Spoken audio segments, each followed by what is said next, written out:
Alright everyone, welcome to episode 4 of Riff Talks.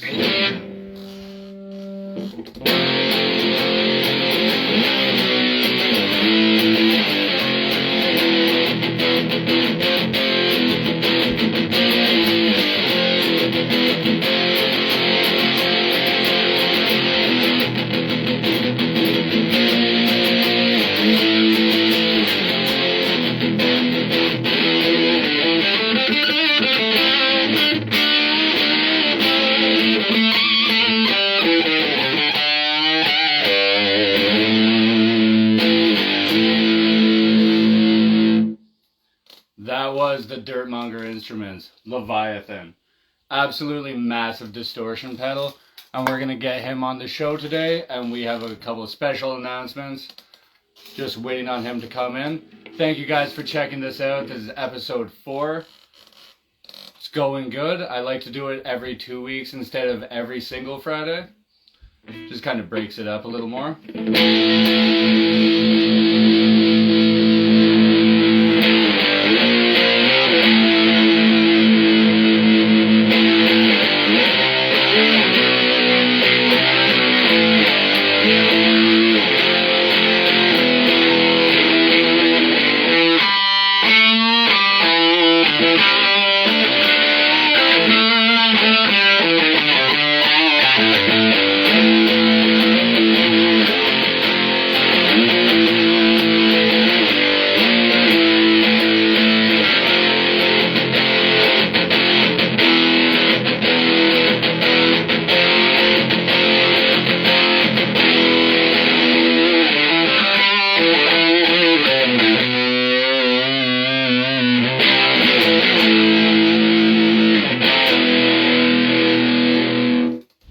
Leviathan is an absolute beast of a distortion. It's an HM2 with 64 different clipping options. I'm not sure if you can see it down here. It's a huge pedal in both size and tone. You definitely want to check out Dirt Monger Instruments. Gonna keep riffing, having some fun today for the 4th episode of Riff Mountain, guys. We're having a blast.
Just an absolutely massive tone coming out of that. Again, today we got this, the Ghoul, sent in from Humanoid Pedals today. If you haven't checked out my demo on that, go check it out. I have a lot more coming on it.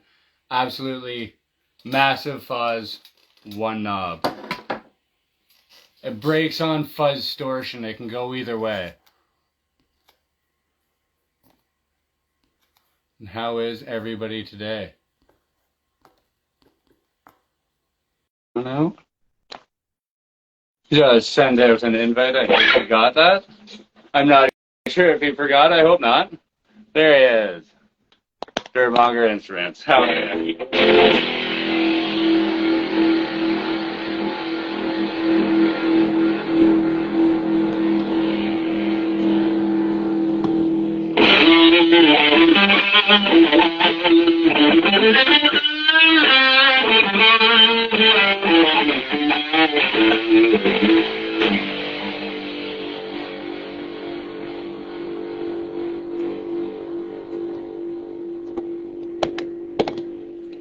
Oh, sorry, I'm having little technical difficulties over here.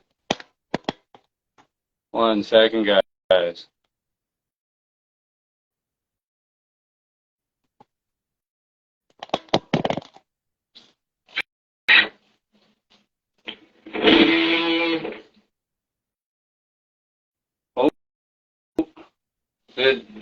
I think it is on Dirt Monger Instruments, and I think he's having a problem joining this live stream. If you guys just want to give it a second.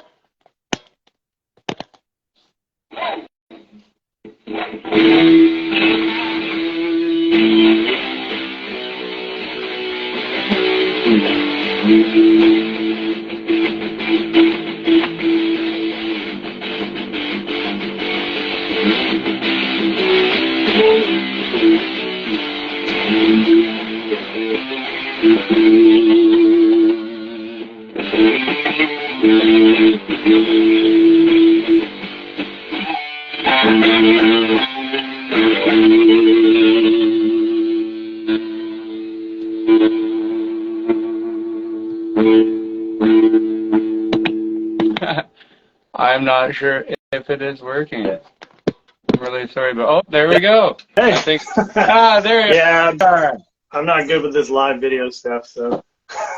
Either I'm just getting used to how to invite people onto the show and stuff like that. So yeah, I always every time I do something live, there's some screw up somewhere. So.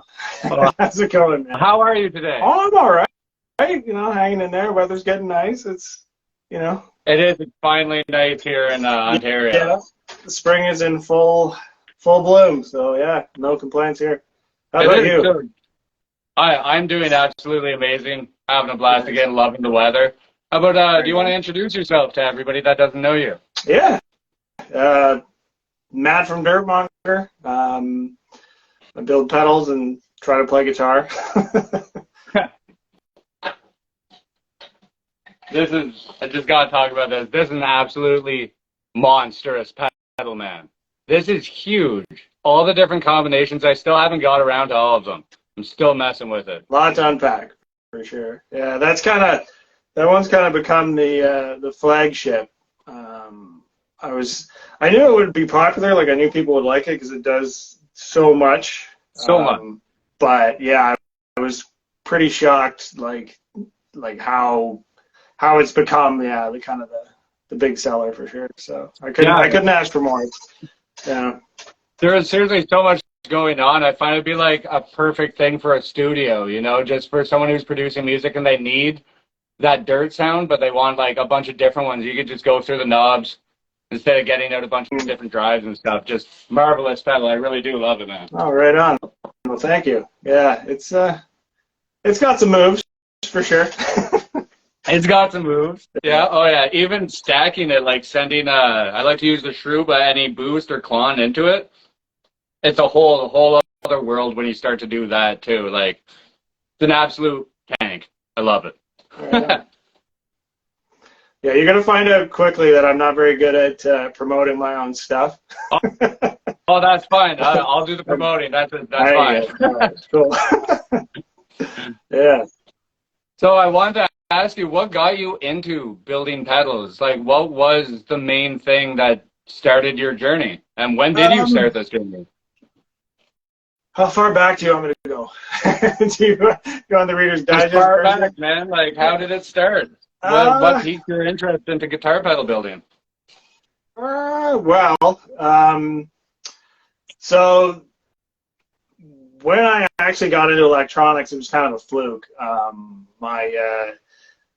One of the jobs I kind of got because the guy who interviewed me really liked me, but I had like no electronics background. So, but he saw the potential because I had, I kind of had the drive and the will to learn. So he hired me. It was actually a survey company, so aerial surveying for like basically like, you know what a magnetometer is? Do you know what that is?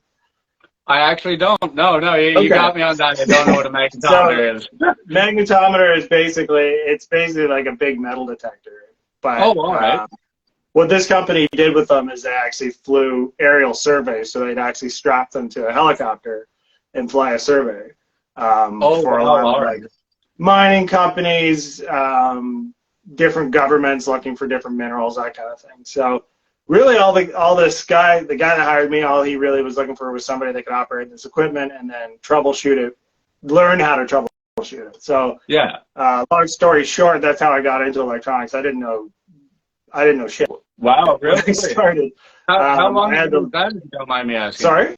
How long ago was that, if you don't mind me asking? Now you make me feel old. Sorry, not to put you on the spot.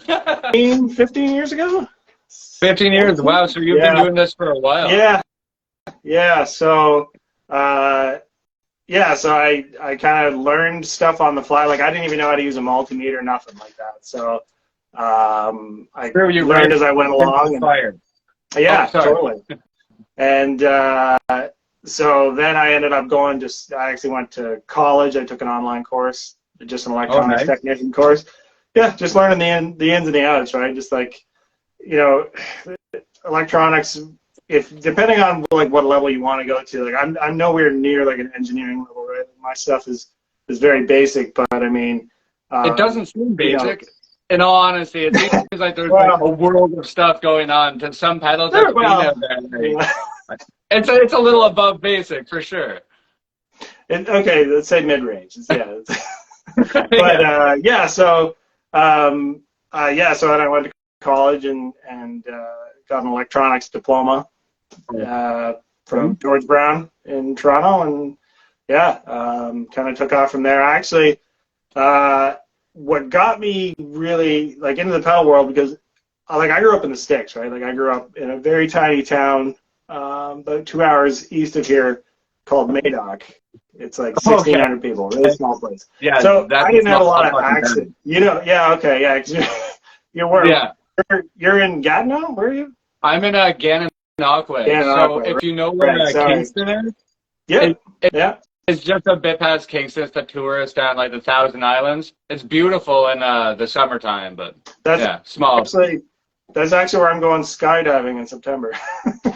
That's amazing. One of my friends goes skydiving there all the time. Oh yeah, is it like the skydive GAN? Yeah, it's just outside again. They have a little tiny airport. You would not think our town has an airport, but they do. And they take you up there, and you'll have a blast. You'll have a lot of fun. Nice. Maybe if you do come down, if you're here for a couple of days, we can catch up. Sure. Yeah, absolutely. That'd be cool. That'd be super. So I grew up in a town that like there was like I didn't have access to a lot of gear. So like that's kind of where all my like enjoyment of like doing the DoD clones came from, because that's all the stuff I really had access to. It was like DoD, Boss, like EHX, like all the cheap to moderate price stuff, right? Because like do you start modding them or no? I had a few when I was a kid, so and I always like saw them because everybody I knew had them, but they always had like like DS1s and stuff, like all the cheap, the $100 pedals. Everybody had them, right? They were everywhere. Yeah, so, exactly. But no, actually, I got really into electronics because I started building theremins, actually.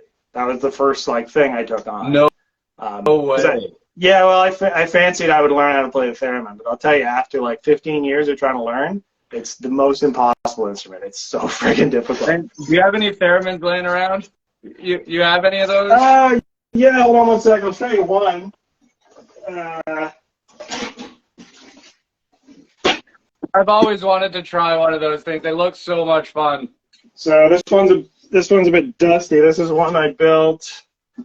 Built this Oh wow. 7 or 8 years ago. Yeah. That's one of the better ones. I won't show you the other one. The other one's pretty hacked up, but yeah. That's really cool. So yeah, that's kind of how it all started. Was I wanted to build one from scratch, so it's all point to point wiring. It's kind of looks like just a whole pile of spaghetti, like it's a big mess. But I learned a lot along the way, and then kind of well, I bet. yeah. And I mean, as I went along, I was like, well, I'm sure I can build pedals, and then I built like. I started etching my own boards. Hey?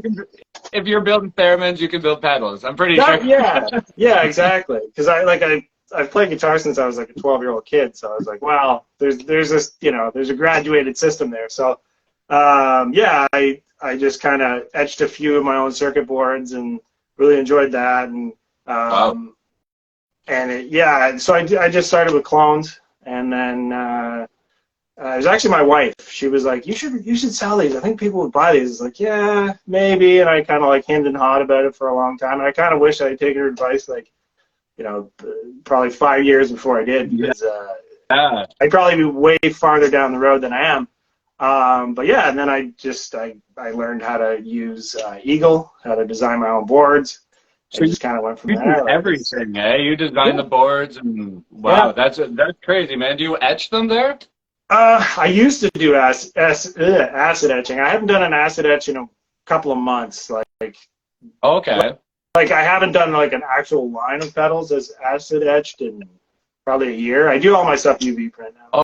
So it's way easier. Okay, yeah. It's way easier to pay another company to do it. It's really like I love the process of it, but it's super time consuming, right? Yeah. But exactly. I mean, it comes out when it printing. Oh, sorry. No, go ahead. Go ahead. Oh, I was just saying the UV printing is amazing, because I've seen so many different ways of like just normal painting it or spray paint, silk screen, and then when the UV printers came out, that's just a whole new thing, right? You can put anything, like the laser printers. I think they're called the UV printers, and that's what you do on this to get your artwork. Yeah.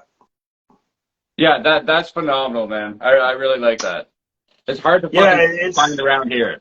you can't really beat it. That's the thing, right? Is like I really love the acid etch process, because when you're done, like it's like being set in stone when you do an actual really good etch job, because it's literally etched into the metal, so you can't. Okay, yeah. It's very hard to destroy, but it's like so time consuming. It probably if I sat down and did the actual math on it, I probably half the time is set just doing enclosures, because then you have to etch them, you drill them, you paint them, you coat them. Like it's a long process. So that's a huge part right there, just the enclosures, let alone all the guts and everything else.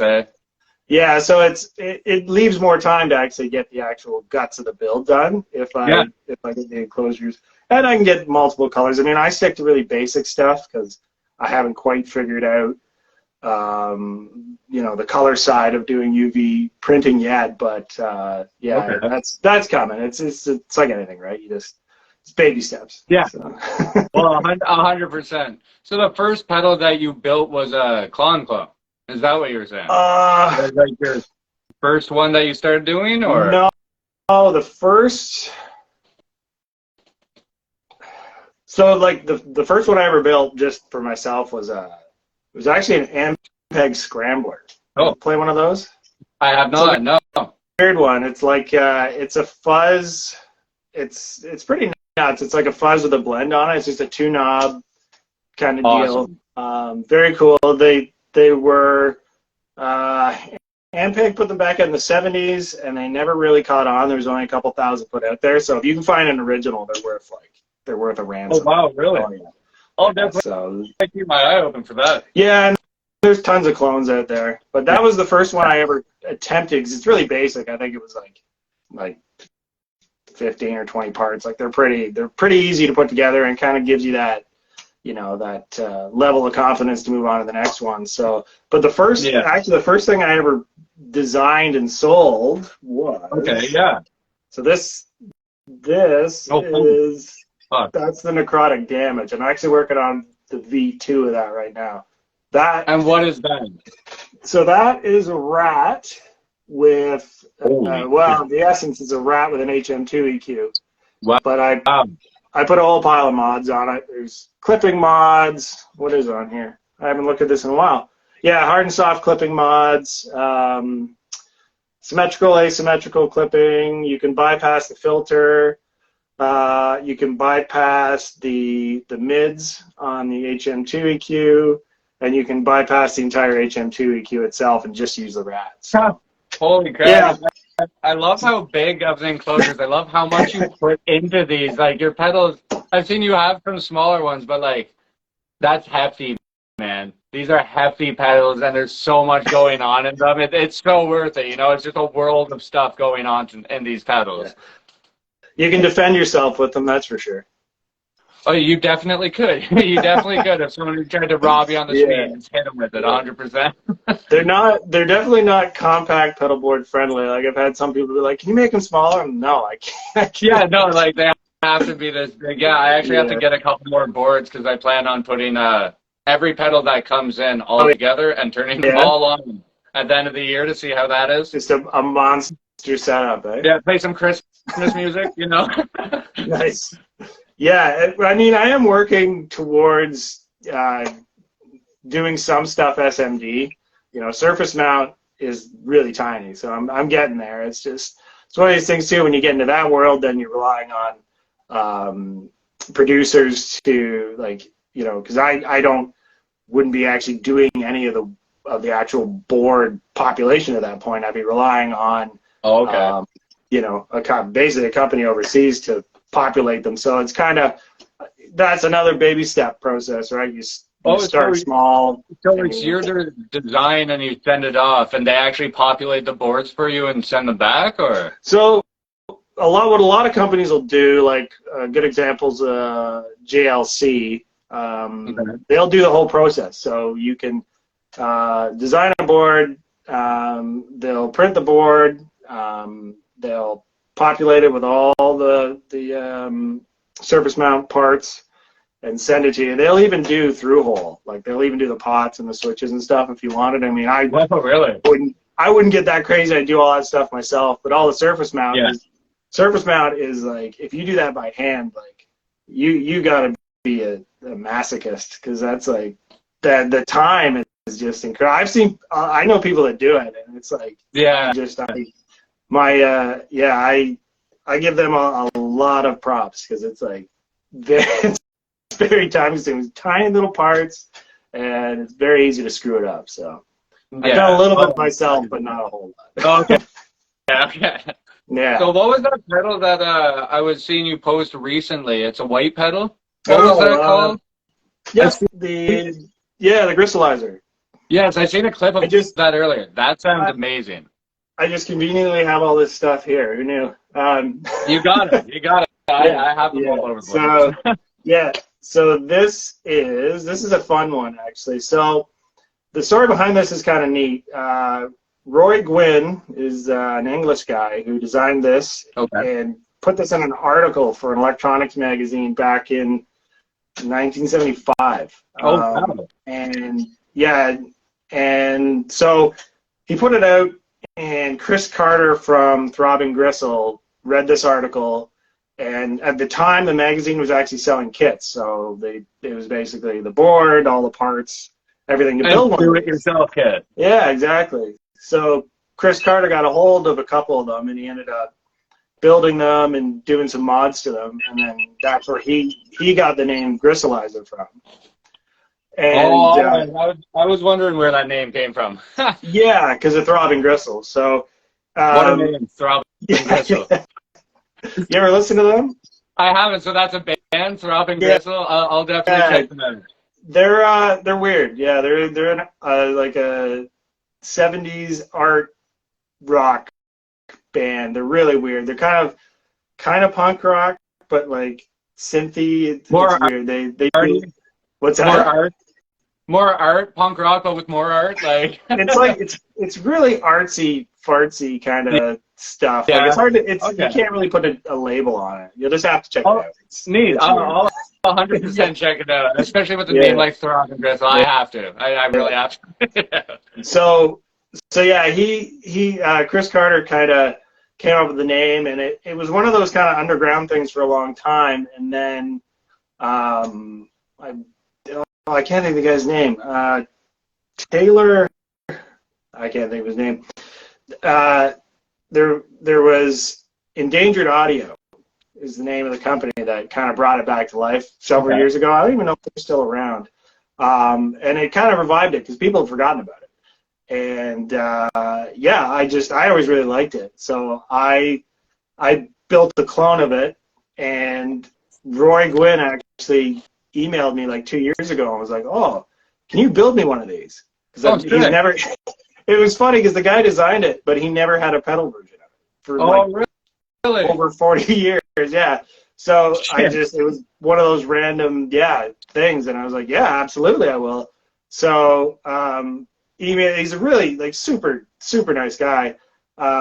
Emailing back and forth, he's giving me lots of tips. I mean, this guy's like a genius, an absolute genius. And so I really was intimidated by him because you ask him a question and he just give you just info dump. Oh, just incredible! Like such a wealth of knowledge. That's absolutely amazing. Dedicated to the passion. Yeah, so I'm like, okay, so I'm building this pedal for the guy who designed it, and like I was honored, but I was also really I was a bit intimidated. Kind of it's like nervous about it, like building this pedal that he designed for him.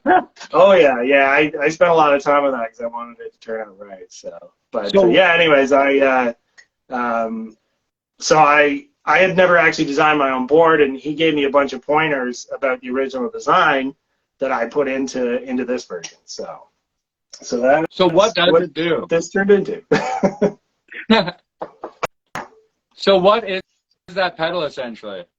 So in the essence of it, it is a low frequency oscillator that you can wave shape with. So it's got a rising edge. I'm looking at this backwards. Rising edge, falling edge, triangle, and then square wave. Nice. Lots of options. Yeah, and then so what it does is it runs that wave shape through voltage controlled amplifier, which is essentially, it sounds like a tremolo. Okay. I'm sure there's much smarter people that say actually it's blah blah blah, but it sounds like a tremolo. So I'm going to say it sounds like a tremolo. All right. And then basics on it. Yeah, no, exactly. And then voltage controlled filter. If you run it through that, it's basically a bandpass filter. All right. So you can get like an auto walk kind of tone to it. Wow. It's so much on that already. Yeah, it does a lot of wild crap. It can sound really smooth and mild like a tremolo, or like an auto walk, or it could just sound like insanity. And I think that's really what Throbbing Gristle did with it, is they made it sound bonkers. Yeah, just otherworldly, right? It can be used normally, and then it's like 5% a normal nice pedal, and then the other 95% just insanity. Yeah, I love those pedals. Yeah, so that's that. I just released that on Wednesday, and yeah. Excellent. Very nice, man. I love the demo you put up of it. Just that little sound clip. I had to ask and figure out what exactly it was. Thank you. Yeah, and you can if you turn the speed up on it too. So the actual oscillator speed. If you crank this up, you can get it kind of sounds like a ring modulator. It's not. It technically doesn't do the same thing because the ring modulator works by taking your signal and then another signal and running them in parallel. Oh, all right. So that's where you get that weird.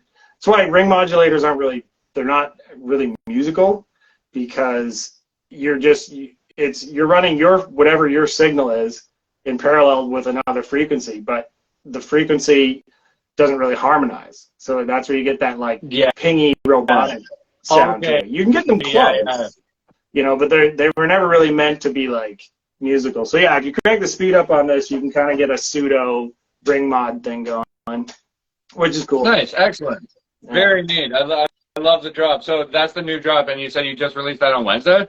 Yep. Yeah. Right on. And also, and how much is that? $225. Canadian. 25. Canadian. Go check out Dirt Monger Instruments. $225 Canadian.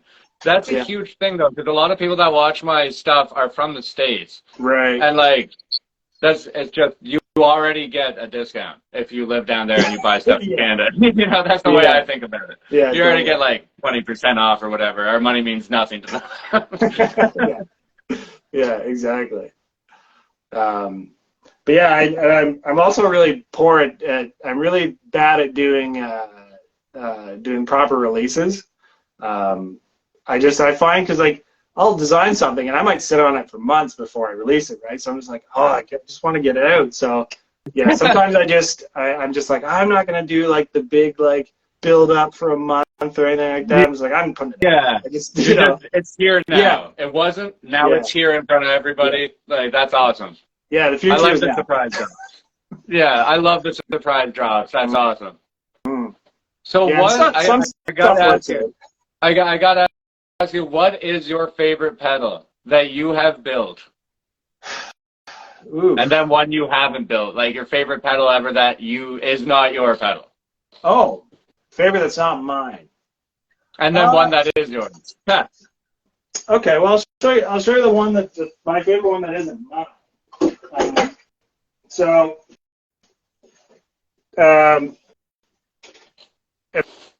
If I ever get the money for it, maybe someday I'll buy an original, but they're worth like $4,000, so probably not.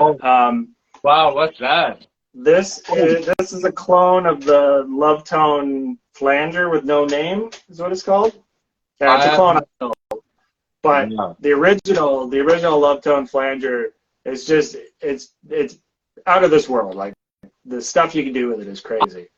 I have not heard about it. I'm definitely going to check it out, man. 100%. Yeah, it was I think they're an English company back in the '90s that they put out all kinds of wild stuff, and I've actually cloned all their stuff. You love the company, eh? Yeah. But they did some cool stuff. All the modulation stuff. They did a ring mod, a phaser, flanger, tremolo. They did this one. Probably the one you might know is called Big Cheese? Is that what they call it? Somebody on here is going to correct me. Okay, it kind of rings a bell. Bell. Yeah, it's like a gated fuzz. That was their. But they were like one of the first companies to really just use the rotary knobs in all their designs. And when they did that, they kind of unlocked this whole realm of possibilities because the switching options on their stuff was like nothing else. Like they really revolutionized the pedal game, when they came out. But they didn't last. They didn't. I don't know if it was just like the time that they, the time just wasn't right for them. But they were around from like the early '90s till like '97 or '98, and then the main guy released some stuff in the mid 2000s, and then they disappeared again. I don't even know if they were doing it anymore. But it's kind of a funny company that way because that's why their stuff is so sought after because they put out so many of them. But, so I love the fact that you can find the schematics for it and like have their work live on by cloning it. You know what I mean? I really love how that happens with electronics and with pedals. Like people put stuff up that they think is neat and you can tweak it a bit, or just like if you really like something and you have the ability to build it. I tried to do that. I liked a couple of pedals. I was like, I'm going to try building it, but tried a fuzz pedal first, and I got that, and then modded some stuff, and got carried away with a bunch of other stuff. But I ran into a bunch of hurdles because I just went in with like zero knowledge whatsoever. Just really like pedals. You know what? that's probably the best way to do it. Get messy. Yeah, Just get. it was a Get lot of into it, hours of just, you know. yeah, nonsense. Me just trying shit and like Google and YouTube, I guess. Yeah. Well, and you know what though, the DIY community is great. There's a lot of forums out there, and Yeah. there's a lot of people in the same boat, right? That are just like, I want to try this, and fortunately, it's a good community that way because there's so many people out there that will help you, right? Like, you know, there's etiquette to it. Like, you definitely want to, you know, you want to approach it with, okay, I've done everything I can think of, you know, because there's a lot of people that just want, you know, they want their hand held, which, you know. Yeah, exactly, which that's not the way to go about doing No, it. If you get really fucking stuck, then yes. exactly. So, but in terms of like it being a, you know, kind of an open forum, yeah, I mean, like, actually, it's kind of funny because this is Dead End Effects. This is one of their boards, and so Dino and shit, I can't think of his name. That's terrible. I can't think of his name. Anyways, two guys that run Dead End Effects, super great guys. Couldn't ask for a nicer team. Yeah, they were on what forum were they on? Yeah, Phil and Dino. They were on. Sorry, I'm racking my brain here. Anyways, one of the pedal forums. They worked with a whole bunch of other people to reverse engineer a lot of the love tone stuff. And, that's amazing. I love that so much. And that's how it kind of, their company kind of came to be, was they started unearthing all these old dead end effects, like literally companies that were obscure, like, you know, like the kind of a lot of the stuff from the 80s, like the Japanese era stuff. Okay, yeah. These companies that would be out for like 2 or 3 years, and right? then just lost to the ages, eh? Yeah, they really get into like the stuff that's super obscure. I love it. But yeah, they dig into that stuff. And it's cool. But that's kind of how it started, right? It was out of the forums. Is like people get together and just trade knowledge, and literally will be like, oh yeah, here, I'll send you a picture of the guts of stuff so you can try and reverse engineer it. And yeah, how it all came about. Such a good community. I found that just the whole pedal music community so far, like, I haven't found any negativity anywhere. It's really nice. Like, everybody's just solid fucking people, man. Nerds. Yeah.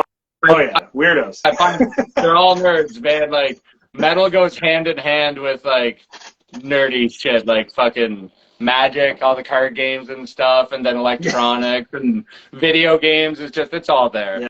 Yeah. Yeah. Satanic panic right there. Yeah, exactly. So if that's your favorite pedal that you don't build, what is the favorite pedal you do build? I would say so, yeah. It's definitely in my top 3. Big time. Okay, very nice. So what's your favorite pedal that you personally build? Oh man. That's a hard one. They're all like my children. I don't know. How do you pick a child? You gotta pick one. Oh man. Well, is there one that's out a little more? Well, okay. So let's say the most recent one I'm really happy with is definitely the Buzzbox. Okay. Yep. I had a lot of fun doing this one up. It's super weird, and like, you know, it's not for everybody. Those are the best pedals.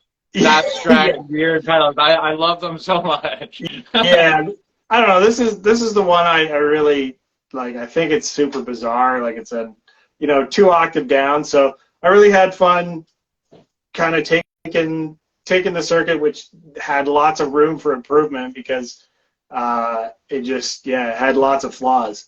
I really liked going through it and kind of adding some improvements, adding some mods to it, kind of making it a little bit better. So yeah, that's probably my most recent favorite. But I don't know, like, that's a hard question. What's my favorite? I don't know. It's a good question. All right, well, that's tough. A fucking beautiful pedal right there. And what's that? That's the fuzz octave pedal, right? Yeah. So it's essentially what it is. It's a DoD grind. So what I did is I took the original box was meant to be Buzz Osborne from Melvins. It was supposed to be his Proco Rat into an MXR Blue box. That's what it was supposed to be.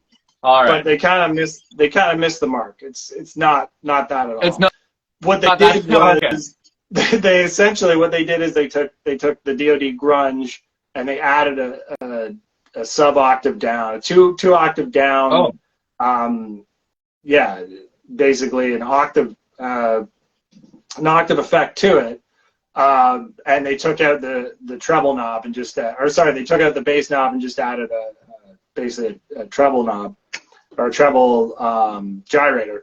But I saw that and I went, well, they could have just left the whole DoD grunge in there. So that's what I did. I took a DoD grunge with the bass and the treble knob, left that in there, added the octave circuit, put a bypass on the octave circuit so that, like, if you just want a DoD grunge, then you've got it. And then if you want that octave circuit in there, you can just throw that on. You can step on it and it'll turn on, right? Yep. I thought that would be, because it's not for everybody, but I think a lot of people, like, even if they won't admit it, they do like the DoD grunge. Yeah. Even if they won't admit it. Oh yeah, that's right. It's really not that bad of a battle. There's a couple really sweet spots on it. Just wait for James to come out on the DoD grunge. They're gonna go up hundreds of dollars. People are gonna be scrambling to get them. I got two of them just in case. You're set already. That's what I gotta do. Stock up on them, and then I'm kidding. I don't play that game. I kind of hate that shit. It drives me nuts because it's like. So do I, man. Yeah. I do have two, but it's because I like them, not because I'm trying to resell them. I had a chance to play one, but I don't own any of them. Yeah, they definitely have some good some sweet spots, like I mentioned. But yeah, so anyways, that's what I did is I took that and I added some much needed improvements to it, and so that's the one I'm probably most proud of recently. But yeah, I don't know. I mean, the other thing about it is, like, I'm always learning something new, and I'm always it's like you said, like the community is very it's very warming. So, like, I chat with people, other builders all the time, right? Like, I'm not in competition with anybody. I could care less if, like, someone is like, oh, I'm also going to do the buzz box. Well, I don't care. I didn't, like, it's a clone. Like, I didn't. Yeah, exactly. You're doing it because it's a passion. You love building and you love tone. Yeah. That's what I'm doing. Making crazy fucking noises, man. Yeah. That's what's up. Yeah. Well, the tone quest never ends. Like, tone quest never ends. No. And that's the worst thing when I got into pedals. I was like, oh, okay, all I need is a nice, good overdrive. And then I'm set. And then the tone quest started. Yeah. It was horrible. I was just collecting everything, and it would never satisfy, Like, I get a new pedal, hook it up. It's like, oh, I still need one thing. Like, yeah, it's addictive. It's like... It really is. It really is. Give a man a pedal, right? Yeah. Teach a man to build pedals. There you go. No, it's funny though. Actually, I've never been like a huge. Like, I do have a decent amount of gear, but I've never been like crazy. Like, I've never had more than like 1 or 2 amps at the same time. I tend to kind of cycle stuff through. But to be honest, since I bought my Solar, my 8-string, I haven't had the desire to have another guitar for 2 years. Really? Yeah, it's one of those kind of ultimate pieces of gear to me. Is that Ola's guitar? Yeah. I've seen so much about them, and I always see them. They actually are outstanding. Yeah. Oh yeah. Yeah. I kind of went through when he first put them out. I was like, okay, I think because I really do respect a lot of what he does. I mean, people would argue that, but for a long time, and like when he released them, I was on the fence, but I knew he knew what he was talking about. Exactly. Yeah. So I gave it a lot of time, and then when he put out the 8-string, I was like, yeah, I'll save up for one and see if I'm really gassing for it when I actually have the money for it. And that took me, months and months to save up, so I could buy it and not feel guilty. And the gas is still real when you saved up the money? Yeah. And I haven't put it down. Like, it's like literally the only guitar I have. And Cause, you went for an 8-string. You went for like the most genty metal beast ever, the 8-string. Yeah, exactly. Yeah. No, I played an Ibanez S8 before that for years and years. Okay. Yeah, I mean those are great pieces of gear too. But then when I got this, I was like, okay, this is it. Like I don't. It's heavy. It's got lots of weight to it. The balance is great on it. It plays like butter. How heavy is it? Because I have my Dirt being set up, so I have this Epiphone Les Paul. It's a classic. Yeah. This weighs like 15 pounds. It's pretty heavy. I'd say probably maybe 11 or 12. I wouldn't say it's 15. It's heavy though. Like okay. Definitely, I have like it is up there, yeah. Yeah, I have like a 4-inch strap for it. Like I have a really wide leather strap because it's friggin' it'll kill your shoulder after an hour. Well, sure. That's what happens. I have a wee bit of scoliosis there. So like when I got this, I would stand up playing it for like 20 minutes. I was like, what the fuck? Like can't even walk after. So now I just sit down. I'm very excited to get my ERT back because it's a Les Paul and it's like 5 pounds. You know? Right. Like, yeah, so it's it feels a little cheaper than the really heavy ones, but it sounds still amazing. So right, yeah.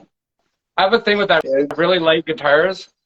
For some reason, the instinct is like, oh, it's cheap, but they're not. You know what I mean? Yeah, absolutely. That's always the yin and the yang of it, right? Because it's like, well, you got to carve some weight relief in there so that you're not, basically being weighed down by like a 40-pound log.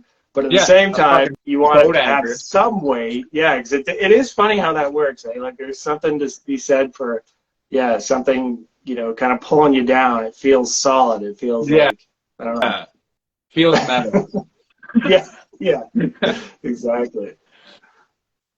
So do you want to talk about what we have been working on, what you have been working on? Yeah, sure. Well, that is absolutely amazing. It's your brainchild, so you go ahead and spill the beans. All right, so pretty much what happened is for the longest time, I've always run a clone into a muff pedal, and I love the sound of it, and I've never found a pedal that actually has that. So what we've done is I went to Dirt Monger Instruments over here, and he's brought it into reality, and that's absolutely amazing. I'm pretty sure you said there's a toggle switch, so we can switch the order so it can be clon into muff or muff into clon. So, that is unreal.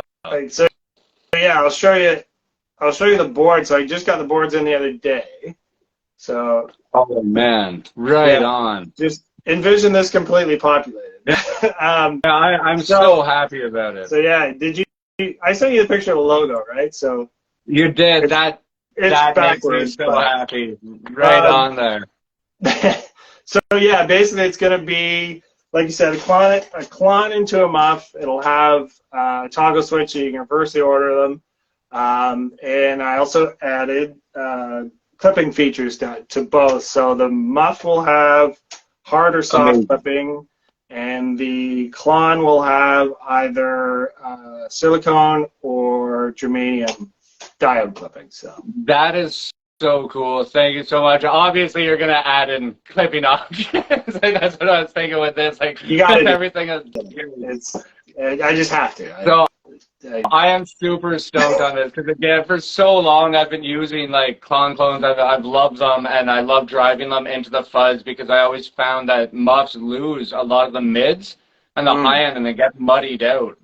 But I always found if you boost the mids on the clon, you can add extra gain and make it pretty much an ultimate distortion pedal, fuzz pedal at the same time. And it's absolutely amazing that we're bringing it to life, that you're actually bringing it to life. It's so fucking cool. I'm so excited for this. And I am going to set up a Kickstarter for it and set up pre-sales and everything. It's going to be absolutely amazing. I'm looking forward to it. I enjoyed the design process on this one because I've never actually played around with either of those circuits other than like the buffer on the clon. So it's kind of there's a good learning curve there for me too. So I'm looking forward to getting this into reality for sure. Oh yeah, just so amazing. I'm very excited for this. We're even gonna try and put the artwork on it there from the shirts, right? Yeah. the line of shirts I did, Yeah. if we can. If not, I do have other artwork for it. It's a work in progress. We'll see what we can do for sure. But if we can get it to that level, absolutely. I'm game. Perfect. Right on. And what do you say? We're going to make around 20, 25 of these and just do one run of them. And if they do really good, possibly another run. Yeah. Yeah, absolutely. Amazing.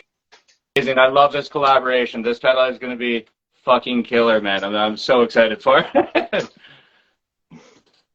So did you come into any problems with it along the way? Because I know a lot of people, every time I talk to people, they never do that because they say there's problems with it. But I've always messed around with it, and I never get too much piss or anything. So,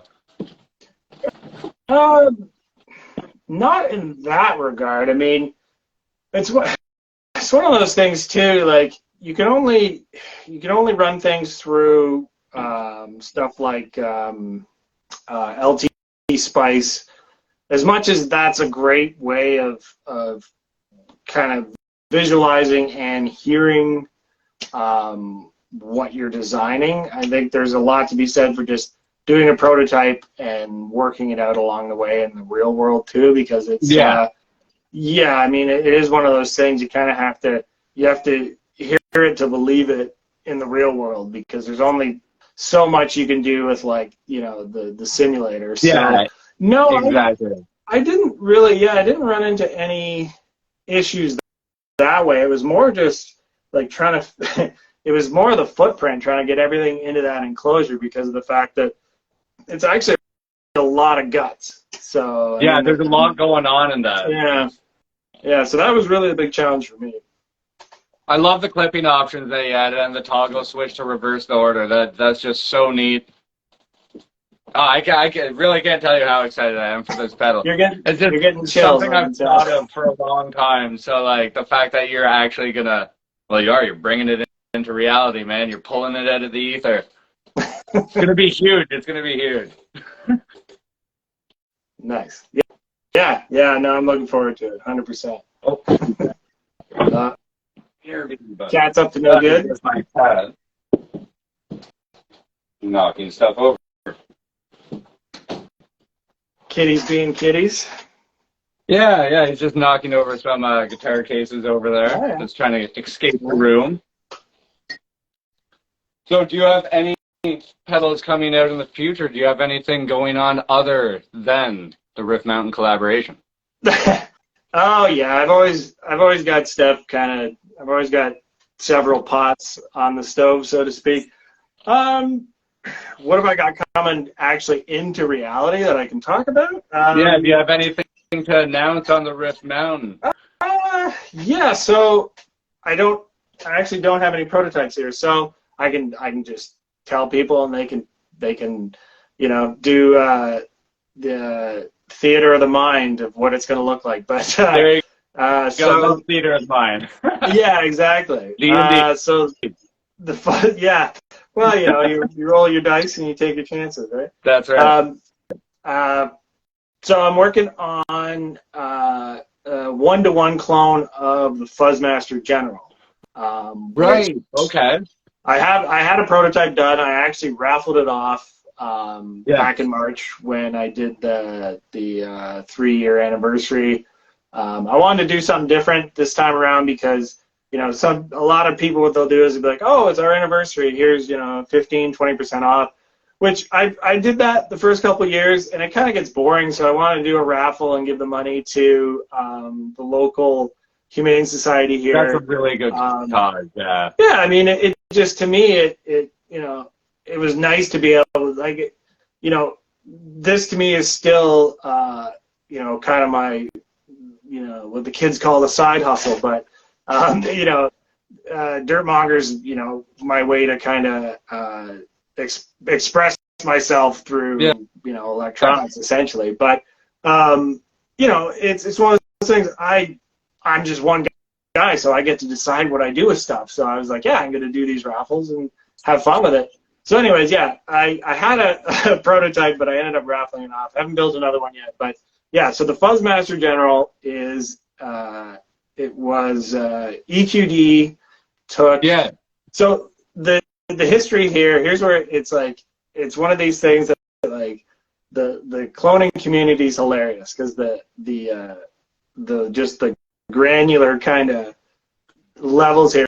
So the Fuzzmaster General is a clone of the Ace Tone Fuzzmaster, which was a clone of the Vox Super Fuzz. Oh, so okay. You know, one of the original fuzz pedals, right? So Yeah. Anyways, it's a great pedal. They don't make them anymore. They're another one of those, you know, $300 or $400 fuzz pedals now. So I really love it though. So I'm doing a 1-to-1 clone of that. I'll put that out sometime. Oh, I don't know, next couple months, I guess. I just kind of release stuff when I release it. Yeah. All right. Right. You don't do the big beforehand promotion, right? We already know. We already went through this. I suck at that. You know, I some stuff I will, like when the necrotic damage, I'm going to put out a V2, which I'm working on right now. It's been a really slow process. It's gonna kind of be, you know, a huge step from this because I designed this like 4 years ago. So I've learned a lot in that time. So wow. It's going to be a huge step up from that. It's going to have lots of options, and hopefully be another one of those like you were saying with the Leviathan, like be kind of a studio piece of gear where you can, that guy right there, Yes. a studio piece of gear where you'll get lots of different tones out of it. So that'll come out when it comes out. I've been taking my time with it because I want to get it right. I probably will do a long lead up release to that because that, you know, that was my first release ever, and I'm you know, pretty proud of it, and so I'll definitely do probably a long lead up to that. So I probably what'll end up happening is it'll come out around Halloween because that seems probably nice. That's probably the proper time to do it. Yeah. Excellent. Right on. But one thing I'm working on right now that you'll probably get a kick out of. So I posted this a little while ago.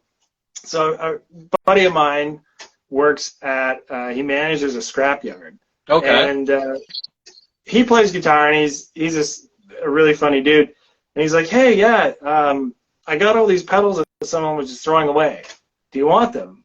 And I said, well, yeah, of course, I'll take them. Yeah, of course. Yeah, so he brings me all these pedals that someone literally just dumped in a scrapyard. And there was a couple of tube screamers in there, and like a Planet Waves tuner, and an old Arion compressor, and they all worked. Oh, they all worked? I just had to clean them up. Yeah, it was cool. But then, man, yeah. So I'm going through this box of stuff he brings me, or it was actually a bucket, and this was in it. So this. I didn't really know the history of these before. I'd never even seen one. So this, So this is the Zonk 2, and this is designed by a company called JHS, but not Josh JHS. Not Josh John. Oh, I can't remember the name, but anyways, I think they were British as well, and okay. It's essentially, it's very similar to like a fuzz face circuit, very basic, negative polarity transistor based circuit. It looks extra old. Yeah. So anyways, I got this, and it was just one of those kind of really lucky things that happened that it's probably once in a lifetime kind of deal because they're actually worth a bit of money. But I ended up like reverse engineering it, and I'll probably do a release of them sometime, just for fun. Because yeah, it's a really cool sounding fuzz, and I've already got some ideas to do some mods on it to kind of bring it up to a bit of modern day, but try to keep the original appeal of the old school basic fuzz circuit to it. So. Are you gonna keep it in that case? I always found those enclosures weird. No, these are This is like basically machine pressed. So they would have like put this in an aluminum press and folded it over, and then riveted the sides. So yeah, this would have been a custom job back in the day, before before Hammond started making enclosures and like all the die cast stuff. This is just aluminum pressed, but no, I'll probably just do the boring old cast enclosure. Nice. Yeah. Okay, right on. Yeah, it's fun actually because I found a company that actually makes those original enclosures. Really? Yeah, it's kind of funny. I don't know. Yeah. Like to complete spec of it. That's pretty neat. Are you gonna get some of them, or are you thinking? We'll see. Maybe. Maybe We'll do a clone of the Zonk too in that enclosure. I don't know, because I also really enjoy I enjoy the design process of actually laying stuff out. Oh, okay. I Like the PCB. always enjoy how it's going to work around artwork versus where the knobs are going to lay out and trying to get the whole feng shui of it. Make something look appealing, right, without being too kind of boring. So I don't know. We'll see. I never say yes or no to anything until it's done. What was the inspiration for that artwork there? I mean, obviously this thing is a chainsaw monster, but I love Leatherface, man. It looks so badass. I can't take credit for that at all, actually. How that all came about was a guy named Bronson Wilson actually just out of nowhere one day. He just messaged me. He said, "Hey, I've got this idea for an HM2. Do you think you can do it?" And I said, "Well, I can try for sure." So we were messaging back and forth, and we had a really good working relationship. And I was bouncing off ideas off of him, and he's like, "Yeah, this is like the theme I want to go with. I'll do the artwork. Don't worry about it. I'll do the artwork." So I pitched a bunch of ideas, and I worked on a prototype, and then he was like, "Okay, here's the artwork I want to do," and he had just done that.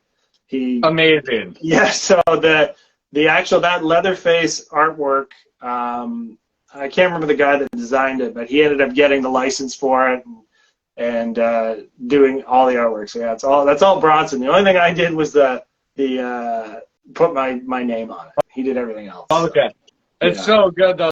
I find a lot of people, I bring it up quite a bit, but a lot of people are like, I don't care what a fucking pedal looks like.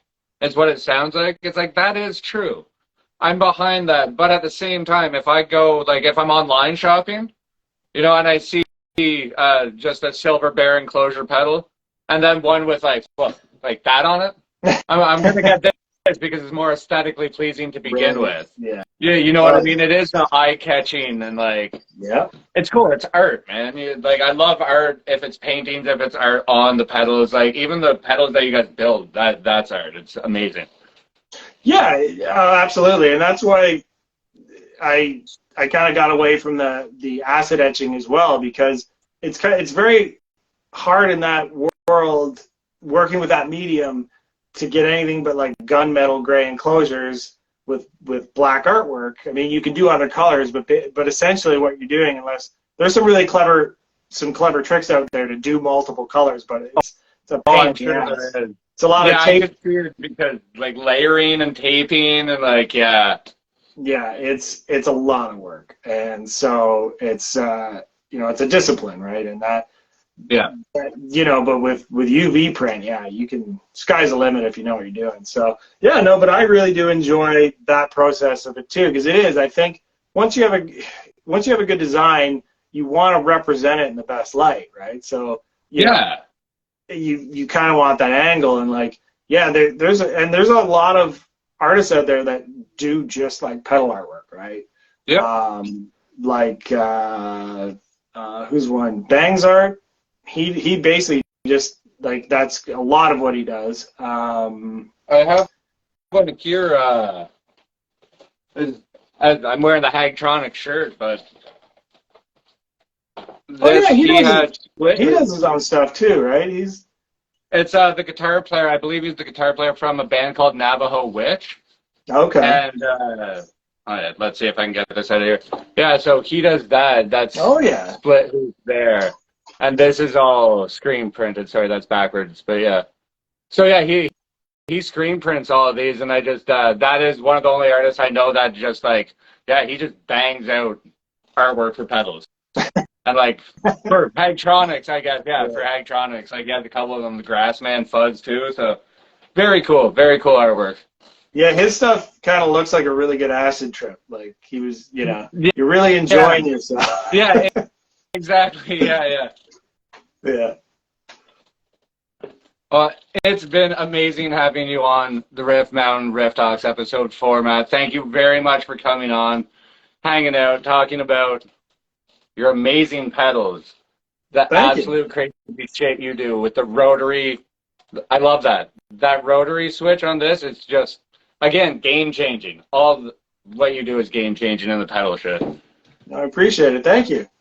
100%. Thank you very much for collaborating with me, bringing this pedal into reality. So excited for it. It's going to be absolutely massive. I can't wait to hear it and get fucking around with it through the Ward 2x12 and the Super Crush. Just huge sounds. Huge. Can't wait for it. It's coming, man.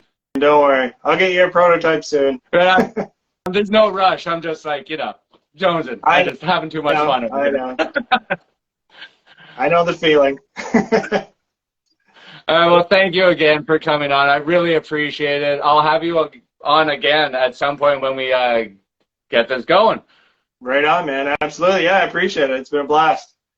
Thanks, everybody, for joining. Yeah, thank you very much, guys, for checking this out. This will be going up on YouTube and everywhere else. All right, peace, man. You have a wonderful night. You take care. You too. Bye.